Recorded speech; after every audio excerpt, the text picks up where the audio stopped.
जुने मार्गदर्शक आणि आम्हाला खूप काही मार्गदर्शन केलं निगडीमध्ये असताना.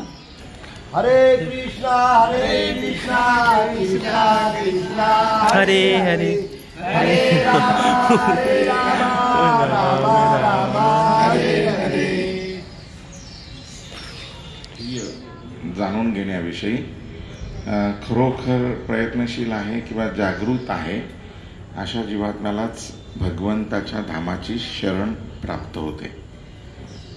तर भगवंताचं धाम भगवंताप्रमाणेच आहे.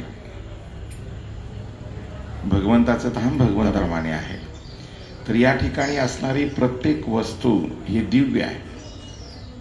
जसं वृंदावन हे भगवंताचं निज धाम आहे, तसं या पंढरपूरचं महात्म्य असं की हे पंढरपूर श्रवण भक्ती बोलणार धन्यवाद दिले 3 वेळा हरिबोल म्हणून हरिबोल हरिबोल हरिबोल.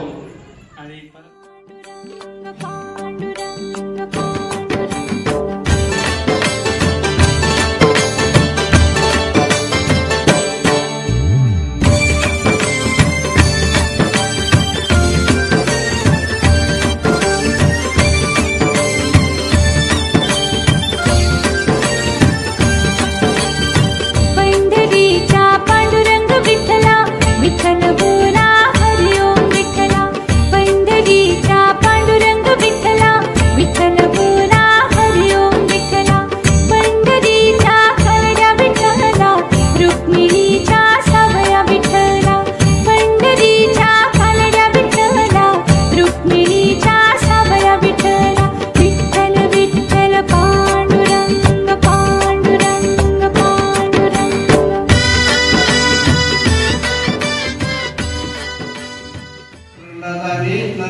नरसिंह हा मध्य प्रल्हादाचं दर्शन दिलं विष्णूने. विष्णू दर्शन दिलं. लक्ष्मी माता मंदिर आहे. अच्छा. हा मंदिर के क्षेत्राचं पाणी येत आहे गुप्तगंगा. अच्छा. लक्ष्मी माता मंदिर आहे. काहीच नाही.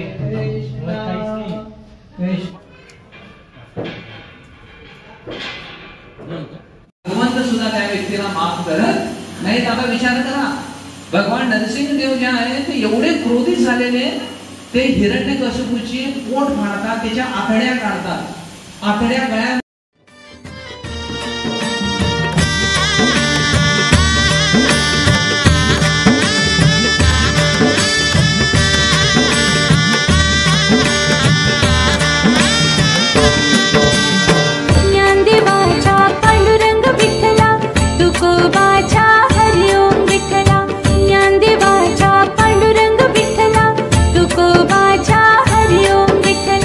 पंढरीच्या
नंतर ही विग्रह जे आहेत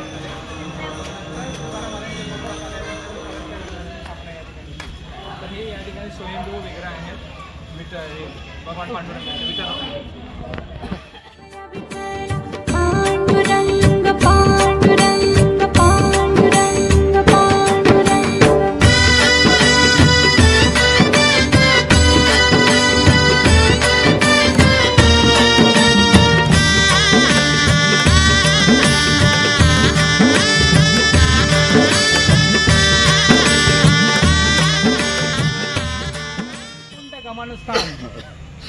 एक तुकाराम महाराजांचे जे शेवटचं कीर्तन होतं तर त्या कीर्तनाच्या दरम्यान एक आकाशातून भगवंत वैकुंठातून एक विमान पाठवून देतात.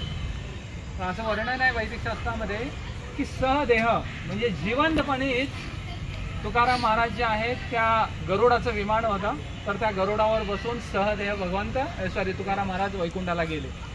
तर ह्याच्यामध्ये आपल्या ह्या इतिहासामध्ये तुकाराम महाराजांचं हे उदाहरण आहे आणि भागवत मध्ये ध्रुव महाराजांचं उदाहरण आहे. ध्रुव महाराज सुद्धा